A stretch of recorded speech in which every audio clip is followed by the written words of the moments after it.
കൂട്ടുകാരെ, ഇന്നതാ ഈ കാണുന്ന പൈപ്പുകളൊക്കെ കണക്ട് ചെയ്ത് സെറ്റാക്കണം. അതിന് മുൻപായിട്ട് താണ്ട് ഈ പാത്തിയൊക്കെ ഒന്ന് ലെവലാക്കണം. മഴ പെയ്ത് മൊത്തം പാത്തിയും പോയി. അങ്ങനെ കുറച്ചു നേരം ചെളിയിൽ പൂണ്ട് വിളയാടിയതിനു ശേഷം പൈപ്പുകളൊക്കെ സെറ്റാക്കി വെച്ചിട്ടുണ്ട്. ഇനി അതൊന്ന് ഒട്ടിക്കണം കേട്ടോ. മണ്ണിനടിയിൽ പോകുന്ന എല്ലാ പൈപ്പും നമ്മൾ ഒട്ടിക്കും കേട്ടോ. ഇവിടെ നമുക്ക് ഡോർട്ടി ഇട്ട് സെറ്റ് ചെയ്യാൻ പറ്റത്തില്ല, കാരണം പ്ലിന്തിനടിയിലാണ് പൈപ്പ് വന്നിരിക്കുന്നത്. സെപ്റ്റി ടാങ്ക് തൊട്ടടുത്ത് തന്നെ ആയതുകൊണ്ട് നമുക്ക് ഇൻസ്പെക്ഷൻ ചേമ്പറിന്റെ ആവശ്യമില്ല കേട്ടോ.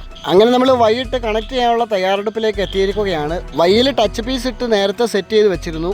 രണ്ട് ഭാഗത്തു നിന്നുമുള്ള പൈപ്പുകൾ അളവെടുത്ത് മുറിച്ച് വെച്ചു. എന്നിട്ട് ഇനി ഒട്ടിക്കാനുള്ള തത്രപ്പാടിലേക്ക് നീങ്ങുകയാണ്. ഒന്ന് അങ്ങോട്ടോ ഇങ്ങോട്ടോ മാറിയാൽ ഈ 2 8 16ന്റെ പണി വേറെ കിട്ടും.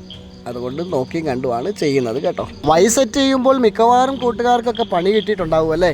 നമ്മുടെയൊക്കെ വർക്കിൻ്റെ തുടക്കത്തിൽ ഒരുപാട് തവണ പണി കിട്ടിയിട്ടുണ്ട്.